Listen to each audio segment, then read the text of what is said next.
السلام علیکم ناظرین، پروگرام دین و دانش کے ساتھ منظور الحسن آپ کی خدمت میں حاضر ہے۔ ناظرین، کل ہم بات کر رہے تھے جمعے کی نماز کے حوالے سے۔ آج ہماری گفتگو کا موضوع ہے تہجد کی نماز۔ جناب جاوید احمد صاحب غامدی ہمارے ساتھ موجود ہیں۔ ہم ان سے درخواست کریں گے کہ وہ آج کے موضوع پر ہماری رہنمائی فرمائیں۔ غامدی صاحب السلام علیکم۔ وعلیکم السلام۔ غامدی صاحب یہ فرمائیے گا کہ نبی صلی اللہ علیہ وسلم کے لیے تہجد کی نماز کو فرض کیا گیا ہے، جبکہ عام مسلمانوں کے لیے اس نماز کو نفل رکھا گیا ہے، اس فرق کی کیا وجہ ہے؟ رسالت مآب صلی اللہ علیہ وسلم ایک بڑے منصب پر فائز تھے، آخری نبوت آپ کو دی گئی، آپ پر قرآن نازل ہوا، تو قرآن مجید یہ بتاتا ہے کہ اس نبوت کی ذمہ داریوں کو ادا کرنے کے لیے آپ کو رات کے وقت اٹھ کر یہ نماز پڑھنے کی ہدایت کی گئی۔ چنانچہ سورہ مزمل میں اس کا پورا فلسفہ قرآن نے بیان کر دیا ہے۔ اس میں یہ کہا گیا ہے کہ اب آپ ایک بھاری ذمہ داری اپنے اوپر اٹھانے والے ہیں، آپ کو اپنی قوم کو انذار عام کرنا ہے۔ انذار عام کی یہ ذمہ داری کوئی معمولی ذمہ داری نہیں ہے، اس کے ذریعے سے ایک قوم کی تقدیر کا فیصلہ ہونا ہے۔ آپ کی طرف سے اتمام حجت کے بعد آپ کی قوم فلاح پائے گی یا اس پر اللہ کا عذاب آ جائے گا۔ اتنے بڑے منصب پر جب آپ کو فائز کیا گیا اور پھر آخری ہدایت آپ کے سپرد کی گئی، تو اس کے تحمل کے لیے آپ سے یہ کہا گیا کہ آپ اپنے رب کی طرف لو لگائیے اور قرآن مجید کی زیادہ سے زیادہ تلاوت کیجیے۔ آپ سورہ مزمل کی ابتدائی آیت پڑھیں تو اس میں آپ کو یہ حکم دیا گیا کہ آپ آدھی رات کے لیے یا اس سے زیادہ وقت کے لیے یا 2/3 رات کے لیے یا اس سے کچھ کم کر کے اٹھیں اور اٹھ کر آپ قرآن مجید پڑھیں، اللہ کے حضور میں نماز کے لیے کھڑے ہوں، وَتَبَتَّلْ إِلَيْهِ تَبْتِيلًا، اور سب سے کٹ کر اس کے لیے گوشہ گیر ہو جائیں۔ اور اس کی وجہ یہ بتائی گئی کہ اِنَّ لَكَ فِي النَّهَارِ سَبْحًا طَوِيلًا، اس لیے کہ دن کے اوقات میں آپ کو بہت کچھ مشغولیت ہوتی ہے، دعوت کی مشغولیت ہے، لوگوں سے میل ملاقات ہے، تو یہ وقت ہے جس میں آپ اپنے پروردگار کی طرف متوجہ ہوں۔ اس سے یہ معلوم ہوتا ہے کہ جب آپ دین کا کام کرنے، دین کی دعوت دینے، دین کا پیغام پہنچانے کے لیے کھڑے ہوتے ہیں، تو اس کی مشکلات کا مقابلہ کرنے کے لیے جو اللہ تعالیٰ نے ہمیں بدر کا فراہم کیا ہے وہ یہی نماز ہے۔ تو آپ کو خاص طور پر اس نماز کے اہتمام کا حکم دیا گیا۔ پھر قرآن آپ پر نازل ہو رہا تھا اور یہ قرآن آپ کے قلب پر نازل ہوتا تھا۔ اس کو زیادہ سے زیادہ اطمینان کے ساتھ اور اچھے ماحول میں، جب گرد و پیش کی ساری دنیا بھی خاموشی کے ساتھ اس کو سننے کے لیے تیار ہو، آپ کو اس کی تلاوت کا حکم دیا گیا۔ تو یہ نماز آپ پر آپ کی منصبی ذمہ داریوں کے لحاظ سے فرض کی گئی۔ اس سے آپ یہ بھی اندازہ کر سکتے ہیں کہ بہت سے لوگ ہیں کہ جو رسالت مآب صلی اللہ علیہ وسلم کی زندگی کے معاملے میں اعتراضات اٹھاتے ہیں، ان کو کبھی یہ خیال نہیں ہوتا کہ خدا کے اس پیغمبر نے ہم پر تو 5 نمازیں فرض قرار دی، اپنے اوپر 6 قرار دی، یعنی اپنے لیے کوئی زائد مشقت مول لی۔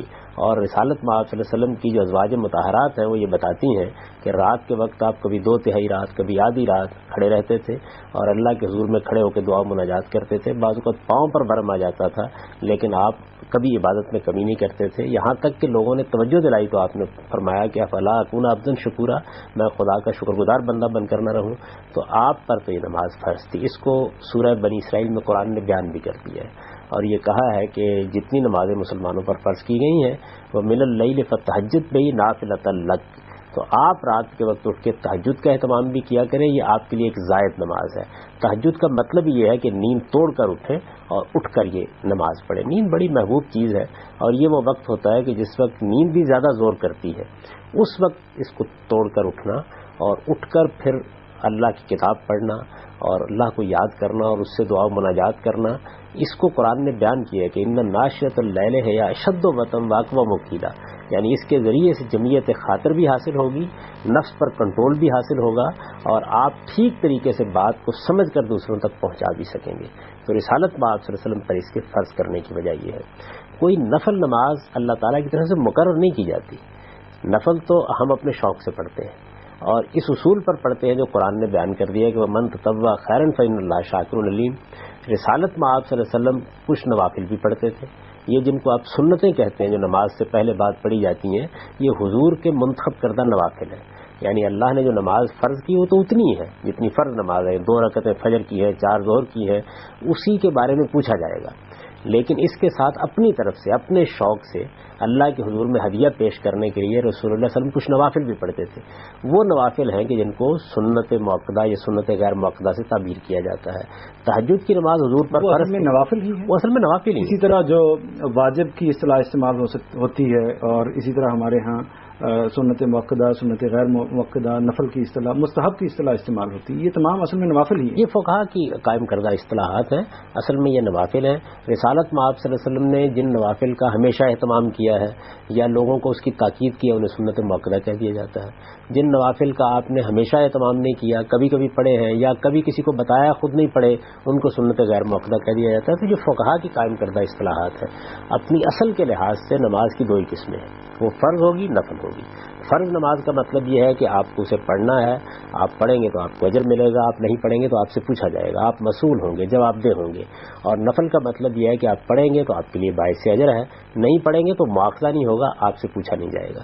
تو رسالت میں آپ صلی اللہ علیہ وسلم جب تہجد کی نماز پڑھتے تھے تو قرآن کہتا ہے طائفۃ من الذین معک، یعنی سارے مسلمان تو نہیں لیکن مسلمانوں کے اندر سے کچھ لوگ اپنے شوق سے یہ نماز آپ کی اتباع میں پڑھنے لگ گئے.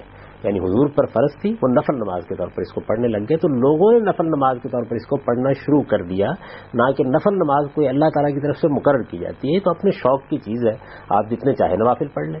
یہ جو نوافل ہمارے ہاں لوگ اہتمام سے پڑھتے ہیں وہ اصل میں وہ نوافل ہیں جو رسول اللہ صلی اللہ علیہ وسلم نے پڑھے ہیں. تو تہجد کی نماز بھی بطور نفل پڑھی جاتی ہے اس لیے کہ حضور پڑھتے تھے. حامد صاحب، پروگرام کا سلسلہ ابھی جاری ہے. ناظرین، وقت ہوا ایک بریک کا. بریک کے بعد دوبارہ آپ کی خدمت میں واپس آتے ہیں.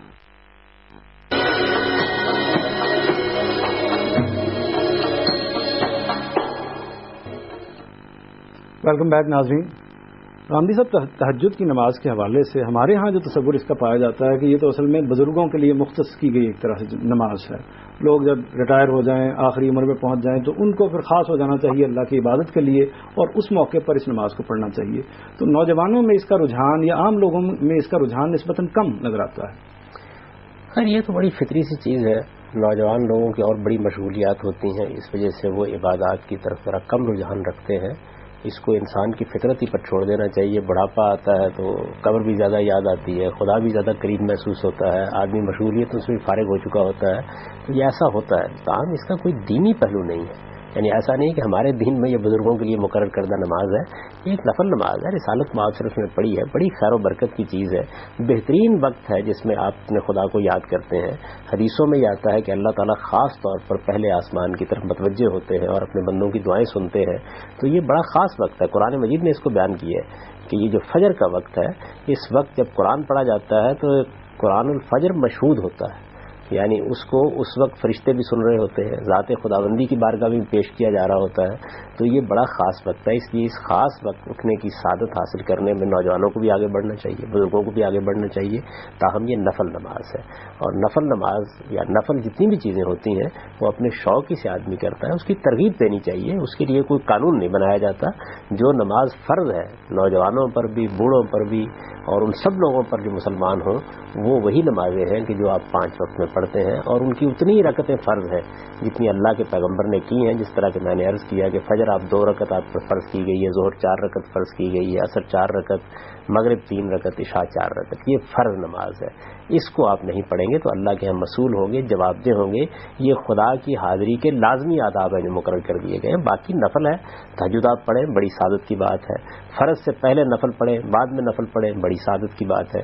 لیکن عام آدمی جب دنیا میں قدم رکھتا ہے تو ظاہر ہے کہ بہت سی مشغولیات، خواہشات اور رغبات کے بیچ میں زندگی بسر کر رہا ہوتا ہے. اس میں عمر کے تقاضے کے لحاظ سے بھی بعض تبدیلیاں، تغیرات پیدا ہوتے ہیں. تمدنی تقاضے بھی اس پر اثر انداز ہوتے ہیں، زندگی کی مشغولیتیں اور زندگی کی خواہشیں بھی اس پر اثر انداز ہوتی ہیں. تو اس کو بس فطرت کے قانون کے تحت لینا چاہیے، اس پہ کوئی نکیر کرنے کی ضرورت نہیں. اچھا، ابھی آپ نے فرمایا جی کہ اللہ تعالیٰ متوجہ ہوتے ہیں اس خاص وقت میں. میں نے کسی جگہ پر پڑھا تھا کہ اللہ تعالیٰ یعنی آخری آسمان کی طرف یا جو ہمارے ہم سے متعلق آسمان ہے اس کی طرف نزول فرماتے ہیں. آپ نے متوجہ ہونے کے الفاظ استعمال کیے تو میرے ذہن میں اس نزول کے لفظ کو پڑھ کر یہ خیال ہوا تھا کہ اس سے کیا مراد ہے کہ اللہ تعالیٰ تو ہر جگہ پر موجود ہیں، ہماری شرع سے بھی قریب ہیں. اور پھر اس میں ایک اور سوال بھی ہے، وہ یہ کہ یعنی ہمارے ہاں تو وقت ایک ہوگا، برطانیہ میں ایک دوسرا وقت ہوگا، کسی اور جگہ پر ایک تیسرا وقت ہوگا، تو اوقات میں بھی فرق ہو جائے گا.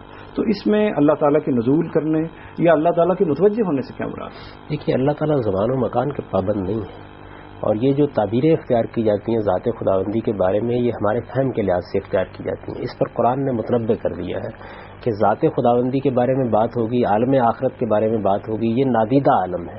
اس وجہ سے اس میں متشابہات کا طریقہ اختیار کیا جاتا ہے. متشابہات کا مطلب یہ ہے کہ ہم جو الفاظ استعمال کرتے ہیں، جو تصورات ہم رکھتے ہیں، ان سے ملتے جلتے الفاظ بول کر ہمیں کچھ تصور دیا جائے گا کہ یہ صورت ہوگی.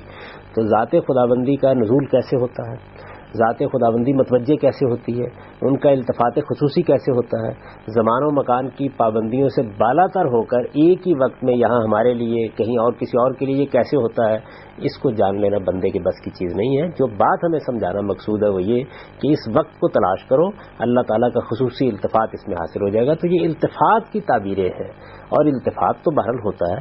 اس کی وجہ یہ ہے کہ اللہ شارک سے قریب ہے، ہر چیز کا علم رکھتا ہے، حکیم ہے.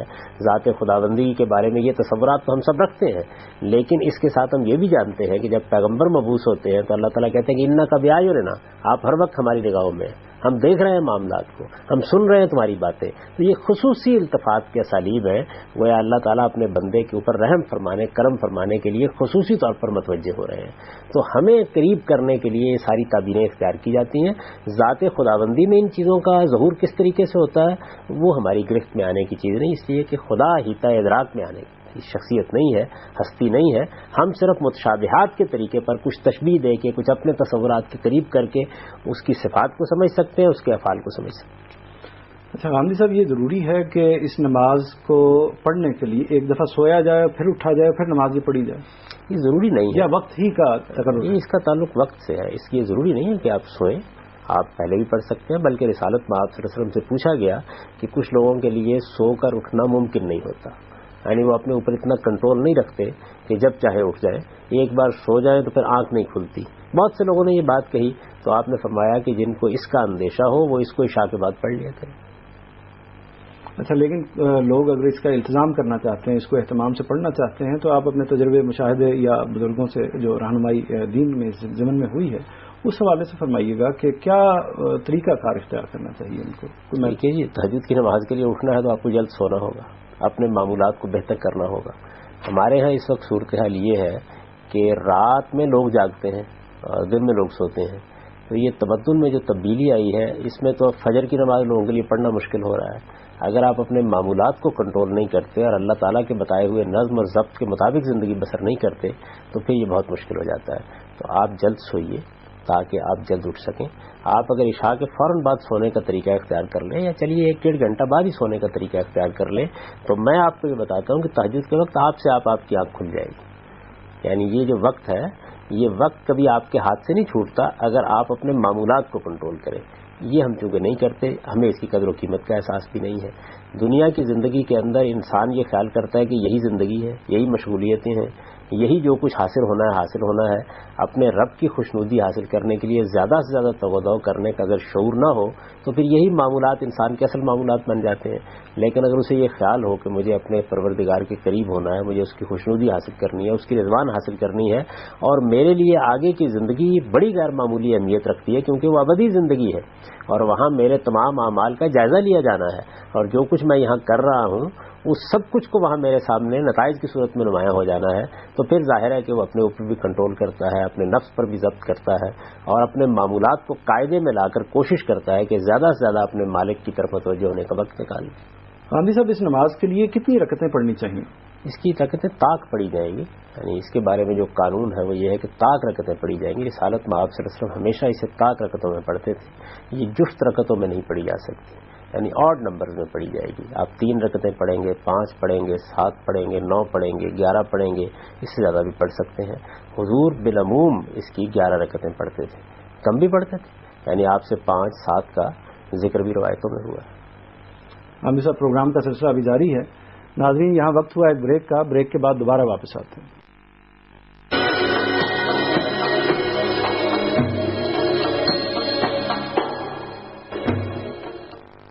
ویلکم بیک ناظرین.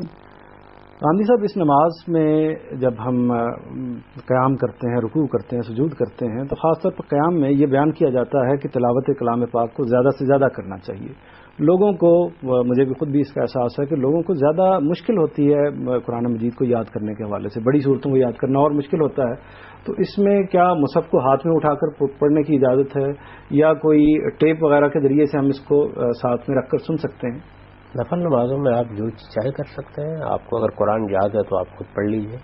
آپ مصحف ہاتھ میں پکڑ کے تلاوت کر سکتے ہیں، اور جو جدید ذرائع ایسے پیدا ہو گئے جن میں آپ قرآن سن سکتے ہیں ان کو بھی آپ استعمال کر سکتے ہیں. اس میں کوئی معنی نہیں ہے. اصل چیز یہ ہے کہ اللہ کی کتاب سنیے پوری توجہ کے ساتھ، اور پڑھنا سننا یہ دونوں بالکل یکساں ہیں.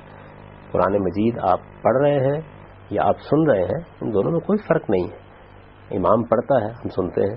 بالکل اسی طریقے سے اگر کوئی اچھا قرآن پڑھا جا رہا ہے اور وہ آپ کے پاس موجود ہے اور آپ جدید آلات کے ذریعے سے اس کو سن سکتے ہیں تو اس میں بھی کوئی حرج کی بات نہیں. اچھا، اس کو ہمیں انفرادی صورت میں تو ادا کرنا ہی ہے، لیکن اگر جماعت کی صورت میں ادا کرنا چاہیں تو یہ بہتر بات ہے یا انفرادی صورت میں ہی ادا کرنا؟ یہ اس نماز کی روح کے خلاف ہے.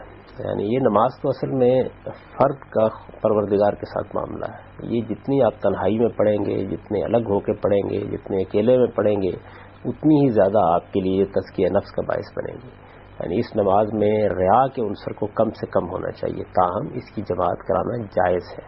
رسالت مآب صلی اللہ علیہ وسلم کے زمانے میں یہ واقعہ پیش آ گیا تھا کہ آپ اپنے معتکف سے باہر آئے اور باہر آ کر آپ نے نماز پڑھنا شروع کی تو لوگوں نے پیچھے صف بندی کر لی، چنانچہ انہوں نے پیچھے نماز پڑھی. رسالت مآب صلی اللہ علیہ وسلم نے یہ نہیں کہا کہ اس کی جماعت نہیں ہو سکتی.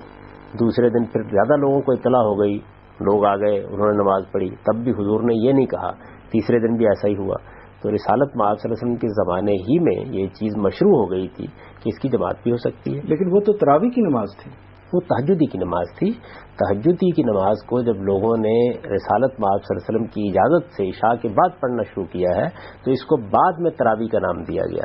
یہ تراویح کا نام بہت بعد میں اس کو ملا ہے، کیونکہ چار رکعت کیا مطلب تھوڑا سا یہ ترویہ کی جمع ہے. یعنی چار رکعتوں کے درمیان میں لوگ کچھ دیر کے لیے آرام کرنے کے لیے بیٹھتے ہیں، اس کو ترویہ کہتے ہیں عربی زبان میں. اس سے یہ لفظ تراویح بن گیا.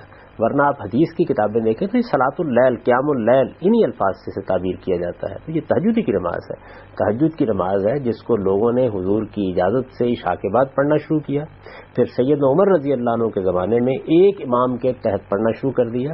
صالحین ہمیشہ یہ نماز اپنے طور پر گھروں میں پڑھتے رہے اور تہجدی کے وقت پہ پڑھتے رہے. بلکہ سیدنا عمر نے بھی، جنہوں نے اس کا امام مقرر کیا ہے، یہ تبصرہ کیا تھا. جب دوسرے دن وہ دیکھنے کے لیے آئے ہیں تو انہوں نے یہ کہا کہ یہ بہت اچھا ہو گیا، اگرچہ نیا طریقہ ہے لیکن اچھا طریقہ ہے، لیکن جو اس کا اصل وقت ہے اس پر پڑھنا اس سے کہیں زیادہ افضل ہے. لیکن ہمارے علماء جو ہیں اس کو ایک الگ نماز کے طور پر کنسیڈر کرتے ہیں، تہجد کو اور تراویح کو ایک الگ نماز کے طور پر. تو آپ جو بات کر رہے ہیں تھوڑی سی ڈفرینٹ ہے ہماری رائے. تمام علماء ایسا نہیں کرتے. یعنی بہت سے علماء کا یہ نقطہ نظر ہے. میں جہاں تک تحقیق کر سکا ہوں میرے نزدیک ان اہل علم کا نقطہ نظر ہی صحیح ہے جو اس کو تہجد کی نماز سمجھتے ہیں. یہ تہجدی کی نماز ہے. رسالت مآب صلی اللہ علیہ وسلم نے اسی وقت اس کو پڑھا. تراویح کوئی الگ نماز نہیں ہے. تہجد کی نماز جب آپ عشاء کے بعد پڑھتے ہیں تو اسے تراویح کہہ لیا جاتا ہے. اچھا، ایک بندے نے تراویح پڑھ لی ہے مکمل طور پر، اس نے نماز عشاء کے بعد تراویح پڑھ لی، اس کے بعد وہ تہجد کے لیے بھی اٹھنا چاہتا ہے، تو کیا اس کی تہجد کی نماز ہو جائے گی یا اس کو دوبارہ اٹھنا چاہے تو وہ اس کی کوئی گنجائش نہیں؟ اس کا طریقہ یہ ہے کہ اس نے مثال کے طور پر کچھ رکعتیں پہلے پڑھ لی ہیں، 20 پڑھ لی ہیں، 18 پڑھ لی ہیں، 14 پڑھ لی ہیں، تو وہ طاق نہ کرے اپنی نماز کو. جو بعد میں وطر پڑھے جاتے ہیں وہ نہ پڑھے. جی، وطر اصل میں کیا ہے، وہ طاق کر رہا ہے نماز کو، تو طاق نہ کرے اپنی نماز کو. اس کے بعد وہ جس طرح سے اٹھے گا، اٹھ کر جتنی رکعتیں پڑھنا چاہتا ہے پڑھ کے پھر طاق کر لے. ساری رات ہی اس کی نماز میں گزر گئی. تو پہلے وقت میں کچھ حصہ اس نے پڑھ لیا، کچھ حصہ بعد کے وقت میں پڑھ لیا. تہجدی کی نماز ہے، آپ کو دونوں وقت پڑھنے کی اجازت دی گئی تھی. آپ چاہیں تو کچھ حصہ پہلے پڑھ لیں اور چاہیں تو کچھ حصہ بعد میں پڑھ لیں. اچھا، ہمارے ہاں تراویح کے لیے بالعموم 20 رکعتیں پڑھی جاتی ہیں. یہی رکعتیں ہیں یا تراویح ہم مثال کے طور پر 8 بھی پڑھ سکتے ہیں، 10 بھی پڑھ سکتے ہیں، یا 20 سے زیادہ بھی پڑھ سکتے ہیں؟ جی، میں تو اس سے پہلے عرض کر چکا ہوں کہ یہ تہجد کی نماز ہے. تہجد کی نماز کے لیے کوئی رکعتیں مقرر نہیں کی گئی. آپ 3، 5، 7، 9، 11 یا اس سے بھی زیادہ. امام مالک کے زمانے میں بیان کیا جاتا ہے کہ مدینے کے لوگ 49 تک رکعتیں پڑھتے تھے. تو اس وجہ سے آپ زیادہ بھی پڑھ سکتے ہیں، آپ کم بھی پڑھ سکتے ہیں. کم سے کم 3 رکعتیں پڑھنی چاہیے. زیادہ سے زیادہ کی کوئی قید نہیں ہے، آپ جتنی چاہے پڑھ سکتے ہیں. ہمارے یہاں رواج ہو گیا عام طور پر 23 رکعتیں پڑھنے کا. یہ بھی ٹھیک ہے، اس پہ کوئی اعتراض نہیں.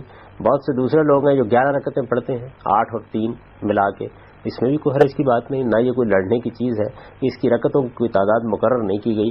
رسالت مآب صلی اللہ علیہ وسلم کے بارے میں البتہ یہ حدیثوں میں آیا ہے کہ آپ نے کبھی 11 سے زیادہ رکعتیں نہیں پڑھی. تو اس صورت میں تو پھر ہمیں نبی صلی اللہ علیہ وسلم کی پیروی کرتے ہوئے 11 سے اس کو اوپر نہیں لے کے جانا چاہیے. نہیں، دیکھیے بات یہ ہے کہ صحابہ کرام نے کیونکہ اس کی سے زیادہ رکعتیں بھی پڑھی ہیں اور وہ روایتوں میں بیان ہو گئی ہیں، اس وجہ سے ان کے بارے میں یہ تصور نہیں کیا جا سکتا کہ انہوں نے کسی بدعت کو اختیار کیا ہوگا. میرا گمان یہ ہے کہ جن لوگوں کو زیادہ قرآن یاد نہیں تھا انہوں نے پوچھا ہوگا ہوگا کہ کیا ہم اس کی رکعتیں بڑھا سکتے ہیں، تو آپ نے اس کی اجازت دے دی. پھر چونکہ متعین رکعتیں آپ نے بھی نہیں پڑھی، یعنی زیادہ سے زیادہ 11 پڑھی ہیں، آپ نے 5 بھی پڑھی ہیں، آپ نے 7 بھی پڑھی ہیں، اس سے یہ معلوم ہوا کہ اس کی رکعتیں کم و بیش ہو سکتی ہیں. اچھا، اس وقت رمضان کا مہینہ اللہ کا شکر ہے کہ جاری ہے، اس میں ہمیں کیا ترجیح اختیار کرنی چاہیے؟ ہم نماز تراویح کے ساتھ قرآن مجید سنیں یا پھر انفرادی طور پر اس نماز کو ادا کریں؟ اس کا تعلق آدمی کی سہولت پر ہے. دیکھیے بہت سے لوگ ایسے ہیں کہ جو صبح کے وقت اس طرح نہیں اٹھ سکتے. اگر اللہ توفیق دے اور وہ صبح اٹھ سکیں تو اس کا بہترین وقت تہجدی کا وقت ہے. سیدنا عمر رضی اللہ عنہ نے خود یہی تبصرہ کیا ہے اور صالحین کی ہمیشہ سے یہی طریقہ رہا ہے. لیکن لوگ اٹھ نہیں سکتے یا ان کے پاس قرآن مجید خود زیادہ پڑھنے کے لیے وقت نہیں ہوتا، تو مسجدوں میں اہتمام کیا جا رہا ہے، وہاں بھی جا کے پڑھ سکتے ہیں. تہجد کی نماز، تراویح کی نماز جو کہ اصل میں تہجد کی نماز ہے، اس کو اب مسلمان اپنی زندگی میں اختیار کرنا چاہتا ہے. اس کے لیے کیا وہ تگودو کرے، کیسے اس کو اپنی زندگی کا حصہ بنائے؟ یہ بات یہ ہے کہ جو فرائض ہیں وہ تو اس جگہ سے پیدا ہوتے ہیں کہ خدا کا حکم ہے، مجھے ہر حال میں سر اطاعت خم کرنا ہے. نوافل کے لیے شوق ہونا چاہیے. آپ اگر شوق رکھتے ہیں اللہ کی عبادت کا تو ظاہر ہے کہ آپ نوافل کی طرف متوجہ ہوں گے. یہ شوق کیسے پیدا ہوتا ہے؟ یہ اللہ کی معرفت سے پیدا ہوتا ہے، اللہ کی کتاب کے مطالعے سے پیدا ہوتا ہے، صالحین کی صحبت سے پیدا ہوتا ہے. تو اگر بندہ اپنے آپ کو اپنے رب سے متعلق کرنا چاہتا ہے تو اسے زیادہ سے زیادہ اس کے دین کا شعور حاصل کرنا چاہیے، اس کی کتاب کا مطالعہ کرنا چاہیے.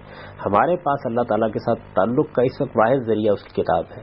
اسی وجہ سے رسالت مآب صلی اللہ علیہ وسلم نے قرآن پر یہ تبصرہ کیا ہے کہ حبل اللہ الممدود من السماء الی الارض، یہ اللہ کی تانی ہوئی رسی ہے آسمان سے زمین تک. اور قرآن نے یہ کہا ہے کہ اعتصموا بحبل اللہ جمیعا، اللہ کی اس رسی کو مضبوطی کے ساتھ تھام لو.